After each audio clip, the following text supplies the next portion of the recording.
YouTube channel बीते हुए दिन के पॉडकास्ट किस्से कहानियां कुछ सुने कुछ अनसुने के सेक्शन फिल्मी किस्से के एपिसोड नंबर 8 में आज कहानी अपने दौर के सुपरस्टार मोतीलाल की, उनके उत्थान की, उनके पतन की और बेहद दयनीय हालात में बीती उनकी जिंदगी की शाम की।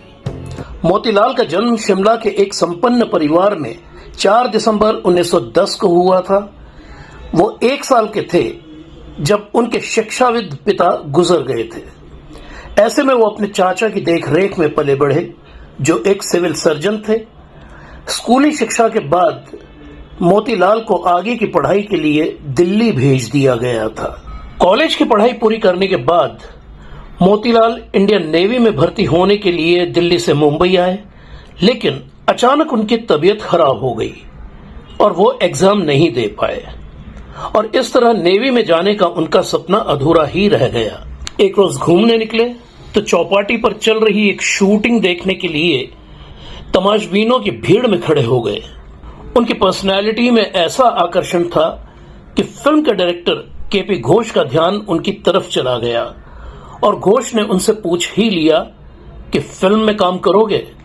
मोतीलाल ने भी ये सोचकर हां कर दिया कि जिस काम से मुंबई आया था वो तो हुआ नहीं, तो चलो जो काम खुद ही आ रहा है वही कर देख लेते हैं। और इस तरह सागर मूवी टोन की साल 1934 की फिल्म शहर का जादू से मोतीलाल के करियर की शुरुआत हुई।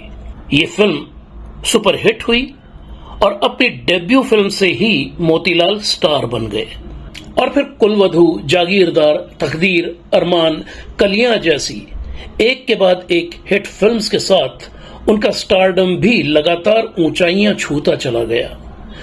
पैसा आया तो जीने का अंदाज भी रईसाना हो गया। उनके इस अंदाज के किस्से भी बेशुमार हैं।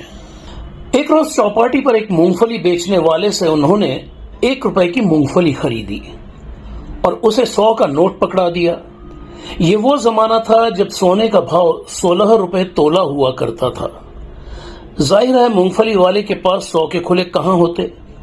उसने मोतीलाल से 1 रुपया खुला देने को कहा तो मोतीलाल उसे 100 का नोट ही पकड़ाकर चल दिए, यानी 1 रुपए की मूंगफली और 99 रुपए टिप। ऐसे ही एक रोज उन्होंने वर्ली में कार रुकवाई और एक बिल्डिंग के अंदर चले गए। करीब 15 मिनट बाद लौटे तो कार में इंतजार कर रहे अपने दोस्त से माफी मांगते हुए बोले, 80,000 हारने में 10 मिनट तो लगेंगे ही। यानी वो उस बिल्डिंग में जुआ खेलने के लिए गए थे। मोतीलाल के रईसाना मिजाज का एक अंदाज ये भी था कि डर्बी रेस के दौरान his Highness Maharaja of Kashmir ने उनसे आग्रह किया कि रेस में फर्स्ट आए घोड़े को सम्मानित करने के लिए वो उसकी लगाम पकड़कर उसे डायस तक ले चले। तो मोतीलाल का जवाब था, ये सईसों का काम है, रईसों का नहीं। लेकिन फिर जैसा कि कहा जाता है, समय बड़ा बलवान, समय हमेशा एक सा नहीं रहता। तो 60 का दशक आते आते मोतीलाल का समय भी बदलने लगा। काम मिलना कम होते होते लगभग बंद ही हो गया। साल 1965 की फिल्म छोटी छोटी बातें से उन्होंने प्रोड्यूसर बनने की कोशिश की तो ये फिल्म बुरी तरह फ्लॉप हो गई और उनके पास जो बचा खुचा था वो भी स्वाहा हो गया। पहले शोभना समर्थ और फिर नादिरा से मोतीलाल के बेहद नजदीकी रिश्ते रहे। हालांकि अपुष्ट सूचना के अनुसार उनकी शादी हुई थी, उनकी पत्नी डॉक्टर थी, लेकिन ये शादी सफल नहीं रही थी। नादिरा मोतीलाल के आखिरी समय तक उनके साथ रही। मोतीलाल का निधन बेहद तंगी और दयनीय हालत में 17 जून 1965 को हुआ। उस समय उनकी उम्र महज 55 साल थी। नादिरा बताती थी, मोतीलाल की मैयत उठाने के लिए भी पैसे नहीं बचे थे। चिता में उड़ेलने के लिए घी के डब्बे का भी इंतजाम नहीं था। तो ये थी दिलों को झकझोर देने वाली, द्रवित कर देने वाली कहानी बीते दौर के सुपरस्टार मोतीलाल की।